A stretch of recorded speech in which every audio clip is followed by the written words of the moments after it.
donc été découvertes ce matin à Aulmet-aux-Plages. Les 3 villas appartenant à des continentaux ont été légèrement endommagées. Ces actions alourdissent le bilan de la nuit bleue qui a secoué la Corse vendredi soir. Au total, ce sont donc 26 attentats qui ont été perpétrés dans toute l'île contre des constructions neuves, mais pas seulement.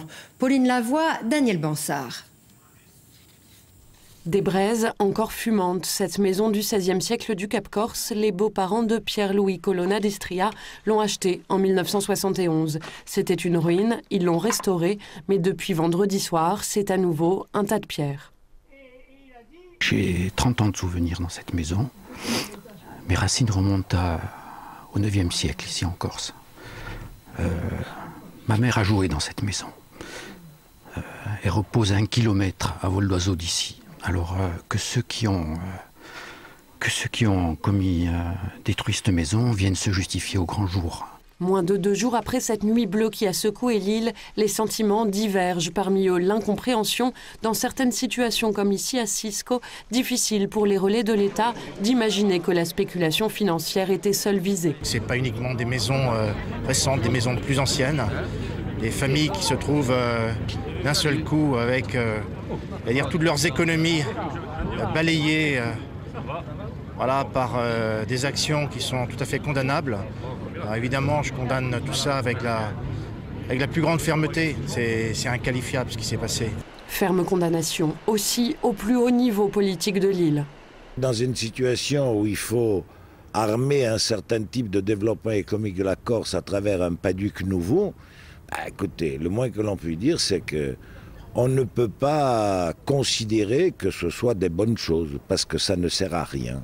A l'inverse, sans pour autant approuver cette vague d'attentats, Jean Biancucci de Femois Gorsica ne les condamne pas fermement. Je peux comprendre qu'il y ait un ras-le-bol, parce qu'aujourd'hui, toutes les conditions ont été réunies pour que les choses avancent, et on a de plus en plus des réponses négatives, tant des élus réactionnaire d'une classe politique qui ne veut rien comprendre que de la part du gouvernement. À partir de jeudi, l'Assemblée de Corse étudiera en séance plénière le projet de réforme constitutionnelle dans lequel la question foncière a une place primordiale.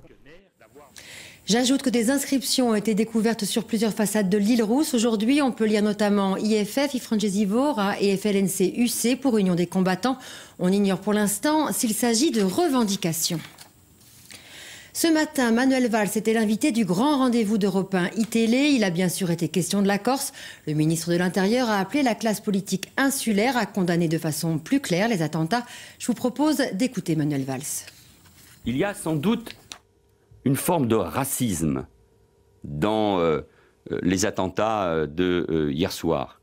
La Corse est la région française qui a sans doute le statut le plus avancé en matière d'autonomie, qui bénéficie, je viens de vous le dire il y a un instant, d'un plan de soutien exceptionnel, qui a rattrapé, grâce à l'État, son retard structurel, qui a des atouts, des potentiels sur le plan économique. Je l'ai constaté moi-même en rencontrant l'ensemble des acteurs économiques de la Corse. Mais parce que la Corse, c'est la République, les lois de la République doivent s'y appliquer. Alors, et il n'y a pas de place pour une spécificité en matière fiscale ou en matière foncière, parce que, tout simplement, je crois à l'unité de la République et du pays. Justement, pourquoi, malgré cette avancée économique que vous soulignez, pourquoi on en revient à des actions contre du foncier, contre des installations, contre un développement économique? Est-ce que c'est pas justement ça le problème de la spéculation? Parce qu'il y a des intérêts, sans doute, et c'est pour cela que j'ai la conviction... Il y a des intérêts.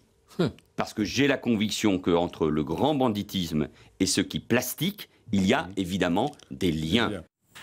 Sachez en bref que l'homme interpellé vendredi à Calvi avec des explosifs dans son véhicule a été transféré à Paris aujourd'hui.